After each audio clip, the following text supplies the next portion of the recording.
Welcome to the Living Art Podcast, a space where expression meets healing. I'm your host, Jessie, expressive healer, artist, and guide. Here, we get honest about the behind the scenes of becoming, the creation, the struggles, the breakthroughs, and the real work we do that shapes us into who we are. Let's get into it.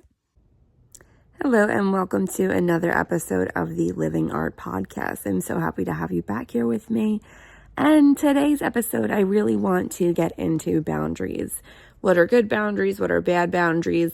The answer is neither of those exist. It's kind of all individual, it's how we perceive, because really at the end of the day, who decides what's good and bad, right? So I think that that's the first point that I'd like to get into is like what works for me won't work for you. Maybe it will, but probably not the same exact way and vice versa. There's a reason that we are two individuals having separate experiences. And I think that is very present when it comes to the topic of boundaries as well. So that's the first point that I'd like to get into is that, it's not one size fits all. And certain scenarios where you're very strong on what you believe to be, your truth when it comes to your boundaries and how you're not going to waver from them, is very different than how another person might handle the same exact situation. So that's something I want us to be mindful of at the first, moments of this conversation. But in terms of boundaries, I think a couple of examples are, kind of pertinent in this day and age. So first and foremost, I like the idea of separating your real life from social media. And that might sound a little funny, but I think what I'm saying is you have your day-to-day that you go about doing whatever it is that you do, and then you have whatever it is that you put online from that, if that makes sense. So, maybe you're going out and working your regular day job and then you go and, go out and you do whatever. Like maybe you only post stuff about going out. Maybe you only post stuff about work, like whatever your life is, like you might have bounds on what you share online, for example, right? That can be one example of a boundary. Maybe another example of a boundary is you're a parent and you have a certain way that you go about talking to your child as opposed to how you go about talking with their other parent. You know what I mean? Like that could be a boundary as well. Or like there are certain conversations perhaps that we don't have in front of the kiddos, like that could be another boundary. But I think that it's important to remember that boundaries are a thing because we're protecting something usually. So, for example, bringing it back to like the only having certain discussions in front of children, like maybe you're protecting their innocence by having a boundary, right? Maybe you're protecting their perception of you and their other parents' relationship, right? Perhaps you're talking about something that might turn into an argument. You choose to not do that in front of the child instead of, adversely affecting their perception of their parents, right? Because that could be a result of that, unfortunately, should you, not remove the situation or remove that conversation from the ears of your little one, right? So, that could be an example of, something that you're protecting. Perhaps you turn your phone off and don't answer work emails when you're home, which like good on you if that's the case, but you're protecting your perception of peace at home. And you don't associate that with work should you be the one to cut that line. Does that make sense? I hope so. But I think that we are in a time where many folks aren't happy to be standing tall in boundaries that they set. And it makes me really sad because I feel like if we were in a space that promoted boundaries a lot more and didn't make people feel upset with themselves for establishing boundaries and sticking to them, because it's almost like, I know at least as a woman in my experience, a lot of the time, you're a bitch if you stand too strong or you're a little too honest, and too honest in air quotes, right? Because I could be telling someone that I don't like the way they're talking to me and now I'm a bitch because I was honest when they're really just being disrespectful and don't want to take the like they're taking it as confrontation when I'm literally just being honest. You're not going to talk to me like that. Not sorry about it. Does that make sense? So, there are some of these standards that come with boundaries as well. And I find them very, very interesting. I think, as women, many can relate to talking with whomever and literally meaning what it exactly is that you're saying, and it being taken out of context because you're a woman or because you're saying that, so I think it's a really odd take, but society has made that acceptable to be met with the confrontation of it instead of seeing the value in what's actually being expressed. So, instead of taking that for what it is, and I'm trying to have a conversation with you, you don't like the way that I'm talking to you because you don't like what I'm saying, not because you don't, so it's just interesting to me. It's very interesting to me that these people can, move one way or the other and not think twice about it. But that's why it's their experience and I have my own, and vice versa, so it's just a really neat thing to be able to kind of break down and say, one way or the other, like, this is right or that's wrong. Like, no one is anyone to say that to another person, at least in my opinion. So I think that's where the boundaries thing can come into play as well, is that, like, I am not someone to say that they're in the wrong for being upset by what I'm saying or taking it into account and meeting me with hostility rather than compassion, or insinuating that I'm being hostile when I'm just being honest. That's not my choice or place to differentiate on their behalf. That's between them and whatever their situation is. And I think that that's a really hot take, maybe for a lot of people, but when it comes down to it, I think this ties into this, expectation is the root of all heartache idea that I've kind of been tying into most of my episodes here, is that, you are not responsible for another person's perception or what is that called? Or execution of how things are. That's not on you. The way you go about something, knowing that in your heart of hearts, it's what it needs to be for you. How someone takes that or what someone does with that is outside of you, babe. It's not your responsibility to move one way or the other based on another person.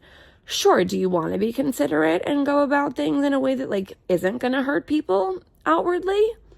Maybe. You're probably not trying to hurt people a good 100% of the time. You know what I mean? Like, I think that that's to be expected at this point. No one's really moving unless you have problems and are going through whatever else. You're not moving with malice off rip. Like, that's not your intention. Arguably 98% of the time, if you're in a solid mind.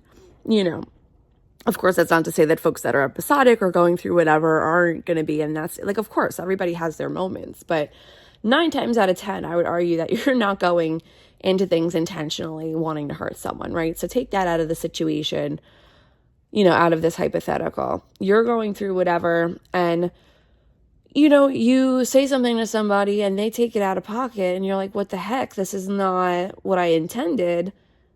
It doesn't change that your intention was pure. They just took it and ran with it. Not your problem, not your fault, and not your job to fix.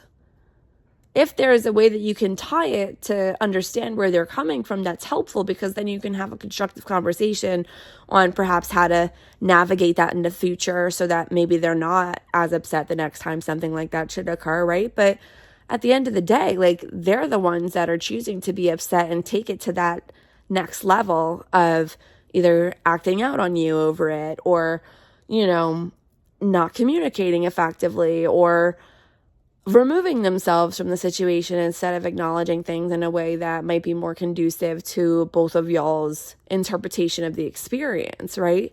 So my point in all of that is that it's neither here nor there. You are moving through things in the way that you see best at the time, because you wouldn't be doing it that way. Like, I don't think anyone in the right mind is not moving in a direction that they think is going to benefit themselves at a subconscious level, at least. You know what I mean? We make these decisions, impulsive or not, with thought ahead of time or not.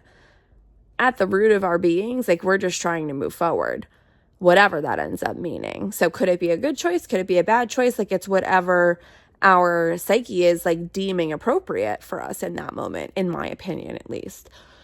So bringing this back to boundaries, now you're going about your life, and depending on how, we'll say, strong or weak your boundaries are, I think it's very much tied to your authenticity.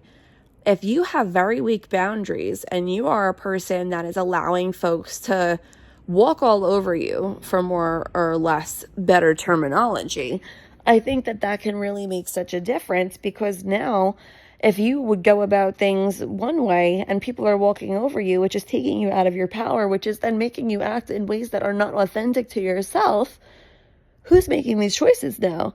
It's not the purest version of yourself. It's a version of you that's been minimized because you're not strong enough to stand on your 2 feet without having to look around. Oh, who's coming? Oh, what's this? Oh, what's that? Like, you shouldn't have to be going through your life on guard all the time. That's trauma. That's not living. That's walking in a victim mindset to me, where you don't have to. You don't have to, and if no one told you that, hey, you don't have to be a victim. That's an identity choice. Things happen to us, sure. But to sit in it and let it eat us to the effect that it's going to impact the way that we're moving about our day-to-day, arguably indefinitely, if we don't end up addressing it, that's a choice. That's a choice. And I'll be the first one to tell you that sitting in that is a choice. Yes, things happen. We have experiences. Some of them are devastatingly horrible, and we may never have a reason tangibly as to why certain things happen to us, right? But every day we have a choice of how they're going to impact us. Some days are far easier and more tolerable than others. I won't discredit that. Trauma is trauma, and things happen that are horrible.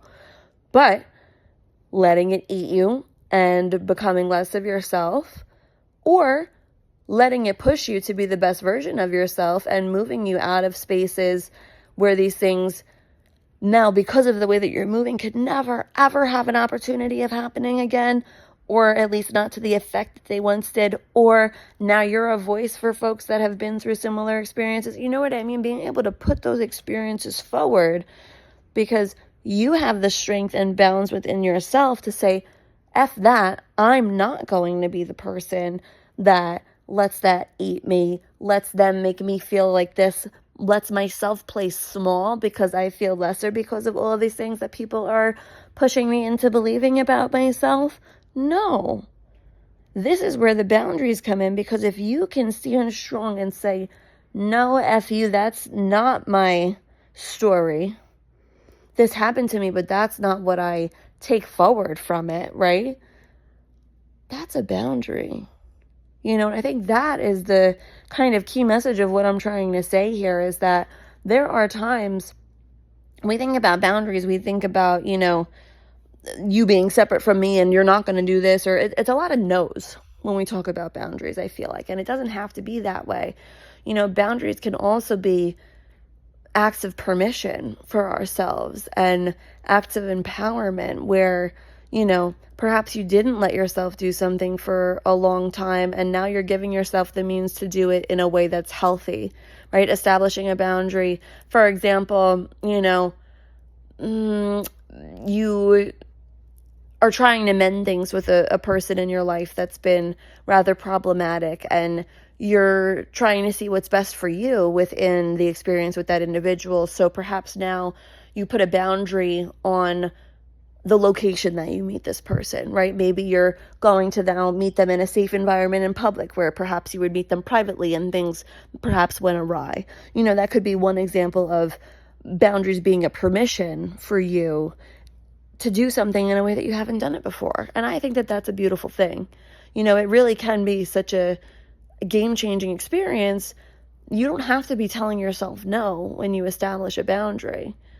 You can put parameters on something, and that's also a boundary.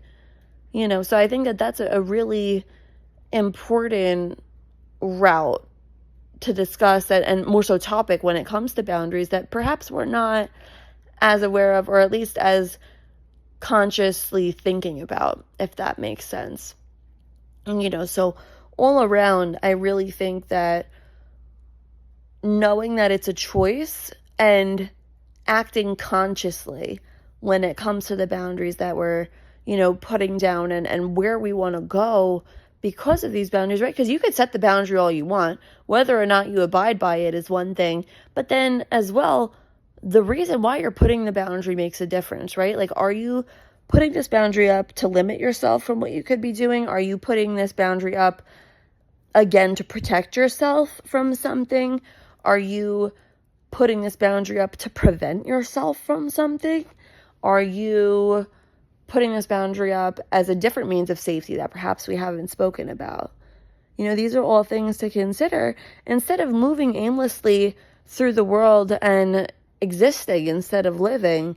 If you're consciously putting these bounds in place and knowing, like, this boundary is in place because it's going to push me forward. This boundary is in place because it's protecting me from that. This boundary is in place because I feel safe when. This boundary is in place because I feel safe when blank. It makes such a difference. This boundary is in place because I know I'll feel good about blah because of blah. If you're able to make these sentences for yourself based off of boundaries that you're establishing, I dare you to see how your life transforms. When you can tangibly point to the root of your actions, be it a boundary or just the way you're going about life in general, when you can say, this is my why, I'm moving because I do this because, those are the foundations of growth. Those are the pivotal points of change. Those are the major keys to transformation in ways that we don't have otherwise.